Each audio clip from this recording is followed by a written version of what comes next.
नमस्कार, India news पर आपका स्वागत है। मैं आशीष। इस बुलेटिन में आज हम बात करेंगे देश दुनिया की 5 बड़ी खबरों पर। पहली खबर बरेली से, जहां पर मौलाना तौकीर रजा एक बार फिर से सुर्खियों में। इस बार उन्होंने नमाज को लेकर एक बार फिर से एक बड़ा विवादित बयान दिया है। उन्होंने कहा है कि ये देश मेरा है और मैं कहीं भी बैठकर नमाज पढ़ सकता हूँ। साथ ही उन्होंने ईद को लेकर कहा है कि ये ईद खुशियों की नहीं, दुख की ईद है। वहीं इन्होंने ईद पर नए कपड़े न पहनने की हिदायत दे डाली है। देखिए ये रिपोर्ट।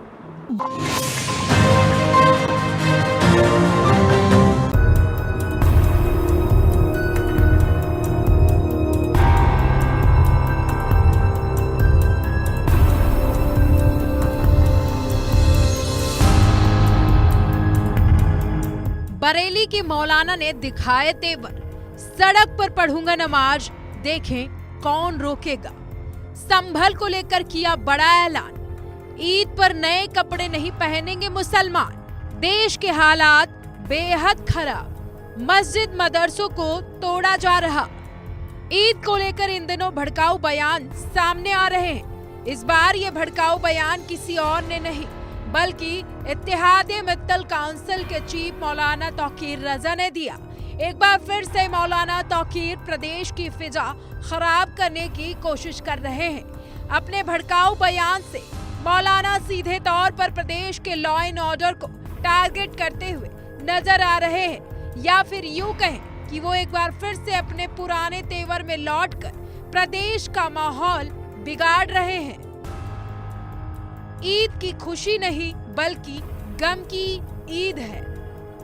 इत्तेहाद मित्तल काउंसिल के चीफ मौलाना तौकीर रजा ने आरोप लगाया कि सीओ संभल के जरिए देश के माहौल को बिगाड़ने का काम किया जा रहा है। संभल के सीओ अपने बयानों से मुस्लिम हिंदू एकता को खंड खंड कर रहे हैं। इतना ही नहीं, तौकीर रजा ने ईद को लेकर भी बड़ा बयान दिया। तौकीर रजा ने कहा, देश के हालात बेहद खराब हैं, मुस्लिमों पर हर तरफ अन्याय हो रहा है, मस्जिदों और मदरसों को तोड़ा जा रहा है। इस बार की ईद खुशी की नहीं बल्कि गम की ईद है। हमारे बच्चों को मारा जा रहा है, मस्जिदों को शहीद किया जा रहा है। मौलाना तौकीर ने ये घोषणा की कि इस बार की ईद पर मुस्लिम नए कपड़े नहीं पहनेगा। कि ऐसे घरों में भी ईद मनाई जाती है जिन घरों में कोई शहीद हो गया हो, किसी की मौत हो गई हो, तो उन घरों में जैसी ईद मनाई जा सकती है, क्योंकि ईद रमजान का तोहफा है और रोज़ों का इनाम है, तो हर हाल में ईद मनाई जानी चाहिए। लेकिन ईद निहायत सादगी के साथ, जो तो उसको एहतशाम पहले होता रहा है, इस साल फैसला ये किया गया है कि इस साल हम तमाम लोग ईद को बहुत सादगी के साथ, नए कपड़े नहीं पहने जाएंगे, क्योंकि हमारे बच्चों को कत्ल किया गया है, हमारे बच्चों को गिरफ्तार किया गया है, झूठा जेलों में डाला गया है। उनके घरों में जैसी ईद होगी वो नए कपड़े नहीं पहन पाएंगे। हमें भी नए कपड़े उनके खिराज अकीदत के लिए, हम उनके गम में बराबर के शरीक हैं, ये बताने के लिए हमें उनके तरह ईद मनानी चाहिए। और उनके हिमायत में हम नए कपड़े इस साल ईद में नहीं पहनेंगे। किसी किस्म का मेला ठेला और नुमाइश वगैरह ये सब नहीं की जाएगी, खुशियाँ नहीं मनाई जाएंगी, सादगी के साथ ईद मनाई जाएगी, नमाज पढ़ी जाएगी। जिस तरह अलविदा पे हमने अमन व अमान का मुजाहरा किया है, जबकि तमाम मीडिया ये चिल्ला रहा था कि अलविदा को ऐसा होगा और जुमे और होली पर ऐसा होगा और वैसा होगा, वो तमाम तमाशे हमने साबित किया है कि हम अमन पसंद लोग हैं। हम खुराफात से बचना चाहते हैं, फसादात से बचना चाहते हैं। तो ईद पर भी उसी अमन का मुजाहिरा किया जाएगा और सादगी के साथ ईद मनाई जाएगी। किसी किस्म की खुशियां नहीं मनाई जाएंगी, बल्कि रमज़ान 30 रोज़ों का जो तोहफा है, जो इनाम है, उसको सेलिब्रेट किया जाएगा। मौलाना ने सड़क पर नमाज पढ़ने को लेकर भी निशाना साधा है। कहा मस्जिद में जगह भर जाने पर सड़क पर 2 मिनट की नमाज पढ़ने पर कोई गलत नहीं है। मौलाना ने ऐलान किया है कि मैं सड़क पर नमाज पढ़ूंगा, देखता हूं मुझे कौन रोकता है। ये देश मेरा है। प्रधानमंत्री नरेंद्र मोदी की सौगात पर मौलाना ने ये भी कहा कि देश के मुसलमानों को मोदी की ईद पर सौगात कबूल नहीं है। मोदी अपना फोटो मुसलमान के घर तक पहुंचाने के लिए ये सब कर रहे हैं। संभल जाने का किया ऐलान। मौलाना तौकीर रजा ने ऐलान किया है कि वो ईद के बाद संभल कूच करेंगे। वहां तब तक धरना देंगे जब तक वहां के अधिकारियों को बदल नहीं दिया जाता। तौकीर ने औरंगजेब विवाद को लेकर प्रधानमंत्री मोदी पर निशाना साधा। कहा औरंगजेब ने जो किया वो बाहर का था, लेकिन आप तो देश के प्रधानमंत्री हो और हमारे भी प्रधानमंत्री हो, लेकिन आप भी तो हमारे साथ अन्याय कर रहे हो। इस तरह के बयानों के बीच सबसे बड़ा सवाल ये है कि आखिरकार मौलाना तौकीर रजा क्या करना चाहते हैं? क्या ईद पर वो प्रदेश का अमन चैन छीनना चाहते हैं या फिर कोई और साजिश? Bureau report, India news, Uttar Pradesh, Uttarakhand.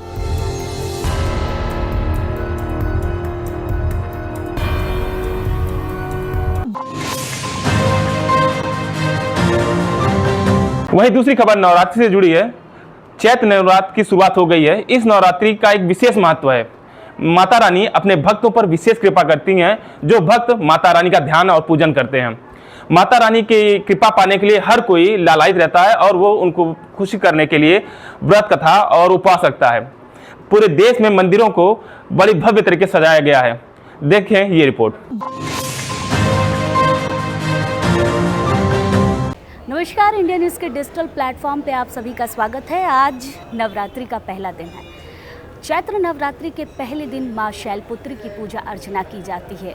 कहते हैं पौराणिक कथाओं के अनुसार माँ शैलपुत्री पर्वतराज हिमालय की पुत्री थी, जिन्होंने शिव जी से विवाह किया था। आज के दिन सभी जो भक्त हैं वो अपने घरों में माँ शैलपुत्री की पूजा अर्चना करते हैं और पूजा अर्चना के साथ साथ कलश स्थापना करते हैं। कलश स्थापना के बाद विधिवत तरीके से माँ शैलपुत्री की पूजा की जाती है। इस बार का नवरात्रि काफ़ी खास भी है क्योंकि इस बार माँ दुर्गा हाथी की सवारी करके आ रही है। हाथी की सवारी का मतलब शुभ योग होता है।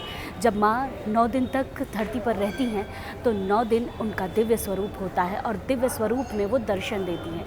लेकिन इस बार माता रानी का स्वरूप और उनका वाहन हाथी है। मतलब जब वो धरती से वापसी भी करेंगी तो हाथी पर बैठकर विराजमान होकर धरती से उनकी वापसी होगी। और आज पहले दिन जिस तरीके से पूरे दिन की अगर हम बात करें तो पूरे दिन शुरुआत सुबह बड़े ही सात्विक तरीके से किया जाता है। पूजा अर्चना होती है। सभी मंदिरों की बात करें तो मंदिरों में अलग सा माहौल होता है। सुबह से ही घंटे बजने लगते हैं। माँ दुर्गा की सप्तशती का पाठ हर जगह सुनाई देता है। माँ दुर्गा की पूजा अर्चना हर घर में होने लगती है क्योंकि नवरात्रि की शुरुआत होती है। और नवरात्रि इस बार काफ़ी विशेष भी है क्योंकि इस बार की नवरात्रि केवल 7 दिनों की मानी जा रही है। क्योंकि जिस तरीके से आज से नवरात्रि की शुरुआत हुई है उसमें 6 तारीख को नवरात्रि का समापन है, जिसमें पंचमी की तिथि इस बार शून्य हो चुकी है। मतलब इस बार की नवरात्रि आप 9 दिन तक रहते हैं, लेकिन उसको पूरा अगर इकट्ठा हम जोड़ें तो वो 7 दिन में ही सीमित हो जाएगा। और क्योंकि आज पहला दिन है, आज सभी भक्तों की तरफ से सभी ने पूजा अर्चना भी की। पूजा अर्चना के साथ साथ आज शैलपुत्री माँ की पूजा अर्चना भी हुई और शैलपुत्री माता की पूजा अर्चना के साथ ही आज नवरात्रि विशेष तरीके से शुरू हो चुकी है। अब हर गली, हर चौराहे पर जितने भी मंदिर हैं वहाँ पर आपको घंटे की आवाज़ उसी स्वर में सुनाई देगी क्योंकि आज नवरात्रि है। नवरात्रि काफ़ी विशेष भी होती है और इस नवरात्रि हर दिन हर तरीके से माता रानी की पूजा अर्चना की जाती है। माँ दुर्गा का 9 स्वरूप है, 9 स्वरूपों की पूजा अर्चना होती है। पहले दिन शैलपुत्री माँ की पूजा अर्चना और फिर उसके बाद एक एक करके हर स्वरूपों की पूजा अर्चना की जाती है। और जिस तरीके से कहते हैं कि नवरात्रि का जो अंत होता है, जो रामनवमी आती है, वो भी असत्य पर सत्य की जीत पर ही पूरा बेस है। तो जाहिर सी बात है आज की नवरात्रि की जो शुरुआत है वो काफ़ी खास है और आज से नवरात्रि की शुरुआत हो चुकी है और शुरुआत होने के साथ साथ हर दिन माता रानी के एक एक स्वरूपों की पूजा अर्चना की जाएगी और पूजा अर्चना करने के साथ साथ भक्तों को माँ का आशीर्वाद विशेष रूप से प्राप्त होगा। वही तीसरी खबर फर्रुखाबाद से, जहां एक बड़ा चौंकाने वाला मामला आया है। अभी कुछ ही दिन पहले आपने मेरठ और औरैया हत्याकांड की बात सुनी होगी, उसी की तरह एक मामला यहां भी सामने आया, जहां पर एक पत्नी ने अपने पति के गुप्तांगों पर धारदार हथियार से हमला किया है। ये हमला उस समय किया गया जब पति गहरी नींद में सोया हुआ था। देखें ये रिपोर्ट।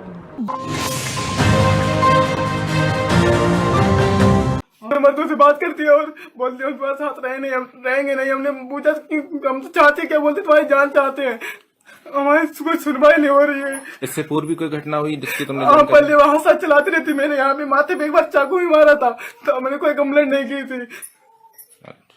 मात मेरे पेट में यहाँ लात मात दे कूदा मात दे खून मुझे खून आऊं लगते मेरे पेट कूदी आ गया दर्द कब पे हो जब मेरी दवाई मम्मी मेरे लिवान जाई मारे गई दुनिया की तुम्हारी दवाई कराई दे। कितनी साल हो गए थे आपकी शादी को? 1 साल वही 2 महीना में 4 मार्च को गई थी शादी। ठीक।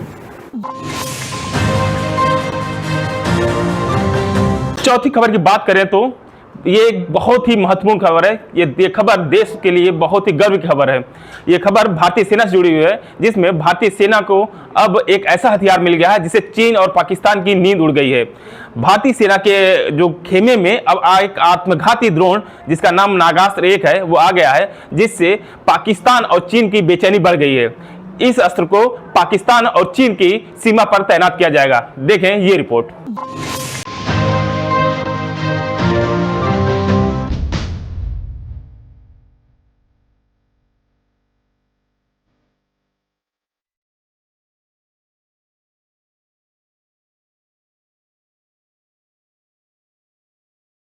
ये हिंदुस्तान का नागास्त्र है जो पलक झपकते ही दुश्मनों का अंत कर देगा। ये टारगेट पर टूट पड़ेगा, दुश्मनों को संभलने का भी मौका नहीं देगा। इसे इतना ताकतवर बनाया गया है कि ये घातक ड्रोन पल भर में दुश्मनों को खाक कर देगा। नागास्त्र भारत का सुसाइडल ड्रोन है जिसने चीन और पाकिस्तान की नींद उड़ा दी है। शहबाज शरीफ और जिनपिंग की धड़कनें बढ़ा दी हैं। भारत के स्वदेशी ड्रोन को साइलेंट मोड में और 1200 मीटर की ऊंचाई पर ऑपरेट किया जाता है, जिससे इसे पहचानना मुश्किल हो जाता है। इसका वजन 12 किलोग्राम है और ये 2 किलो का वारहेड ले जा सकता है। इस आत्मघाती ड्रोन की रेंज 30 किलोमीटर की है। नागास्त्र ड्रोन एक उड़ान में 60 मिनट तक हवा में रह सकते हैं। इनका इस्तेमाल दुश्मनों के ट्रेनिंग कैंप, ठिकानों और लॉन्च पैड पर हमला करने के लिए किया जाएगा ताकि सैनिकों का जोखिम कम से कम हो। इसकी खासियत है कि अगर टारगेट ना मिले तो यह वापस भी आ जाएगा। नागास्त्र एक एरियल वेपन सिस्टम है। ये ड्रोन हवा में टारगेट के आसपास घूमते हैं और आत्मघाती हमला करते हैं। इन ड्रोन्स को नागपुर की कंपनी सोलर इंडस्ट्रीज की इकोनॉमिक्स एक्सप्लोजिव लिमिटेड यूनिट ने बनाया है और अब नागास्त्र 3 लॉन्च करने की तैयारी है। नागास्त्र 1A और B जो कुछ फोर्सेस को वो ऑलरेडी हमने सप्लाई कर दिए, लेकिन उसके बाद में नागास्त्र 2 और नागास्त्र 3 वो भी ऑलरेडी डेवलप कर ले, लेकिन उसका अभी तक फिलहाल ऑर्डर मिलना है। इसी प्रकार हमने MRPK और काम कैनिस्टर लॉन्च ये दोनों हमने अपने तैयार कर लिए, जिसकी RFP आ गई, SOP ये मिल गया है, लेकिन जो आर्म फोर्सेस में इंडक्ट करना बाकी है। नागास्त्र भारत की सेना के लिए ब्रह्मास्त्र की तरह है। इसे बॉर्डर पर तैनात किया जाएगा। नागास्त्र की सबसे खास बात यह है कि जैसे ही इसे अपना टारगेट दिखता है, ये उसी में जाकर क्रैश हो जाता है और दुश्मन का खात्मा कर देता है। नागास्त्र खास कैमरों से लैस है। इसमें नाइट विजन कैमरे भी लगे हैं। इसके जरिए 24 घंटे दुश्मन पर निगाह रखी जा सकती है। इसके अलावा इन ड्रोन्स की खासियत है कि इनका टारगेट मिड फ्लाइट के दौरान भी बदला जा सकता है। इसमें एक ground control station, communication control, payload और न्यूमेटिक लॉन्चर भी शामिल है। भारत के स्वदेशी ड्रोन की मारक क्षमता देखकर चीन, पाकिस्तान हैरान है। इसकी ताकत देखकर परेशान हैं। दुश्मनों की परेशानी इसलिए क्योंकि नागास्त्र घर में ही दुश्मनों को डस लेगा, हिंद के दुश्मनों का खात्मा कर देगा। Bureau report, India news.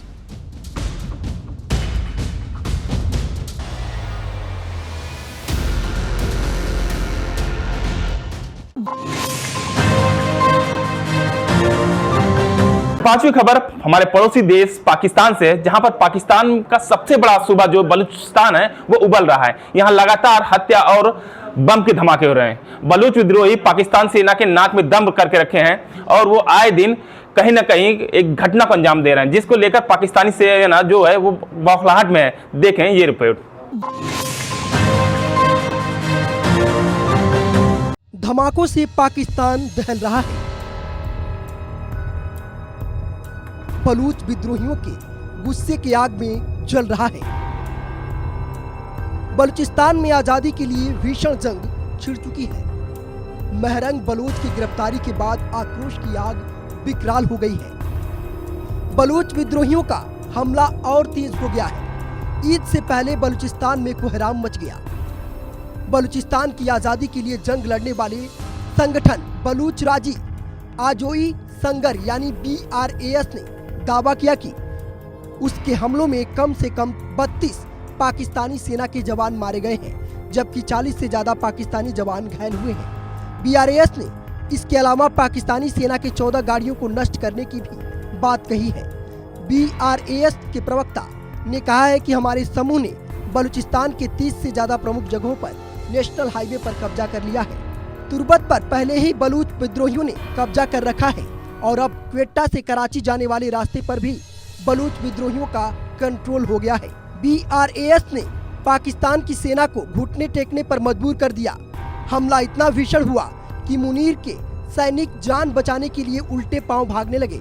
BRAS का दावा है कि उसके लड़ाकों ने पासनी और ओरमारा के बीच तटीय राजमार्ग को 2 घंटे तक ब्लॉक करके रखा और इस दौरान पब्लिक ट्रांसपोर्ट में यात्रा कर रहे पाकिस्तानी सेना के 6 जवानों को गाड़ी से उतारकर गोली मारकर हत्या कर दी। इसके अलावा LPG गैस ले जा रहे एक टैंकर को भी आग के हवाले कर दिया गया। ग्वादर शहर के पाड़ी जीर क्षेत्र में एक अन्य हमले में एक सैन्य वाहन को IED से टक्कर मार दी गई, जिसमें 5 सैनिक मारे गए। इसके अलावा तुर्बत में BRAS लड़ाकों ने एक सैन्य खुफिया कार्यालय पर भीषण हमला कर दिया। वहीं तुर्बत में ही एक हेलीपैड पर रॉकेट दागे। तोरडी में एक सेना शिविर पर हमला किया। BRAS ने ऐलान कर दिया है कि अब आर पार की जंग होगी। हमला तब तक नहीं रुकेगा जब तक बलूचिस्तान को आजादी नहीं मिलेगी। हमलों की लहर बलूचिस्तान से आगे तक फैल चुकी है और BRAS ने कराची, हब सिटी और रहीम यार खान में पुलिस स्टेशनों पर ग्रेनेड हमलों की जिम्मेदारी ली है।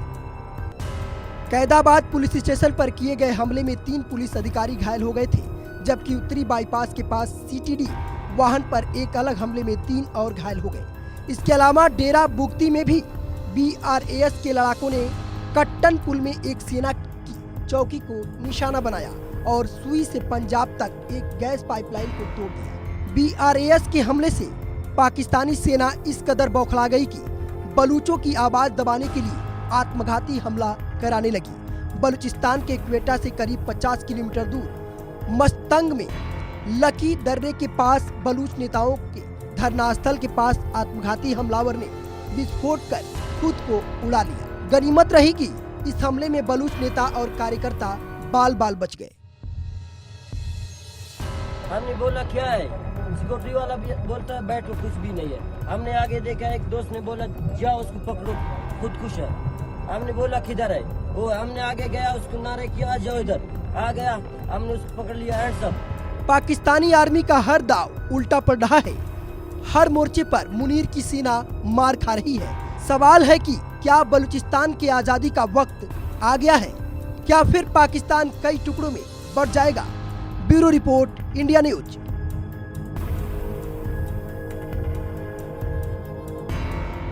गिरफ्तारी के बाद इस बुलेटिन में बस इतना ही। कुछ ही घंटों में हम नई सुर्खियों के साथ फिर से हाजिर होंगे। तब तक के लिए नमस्कार।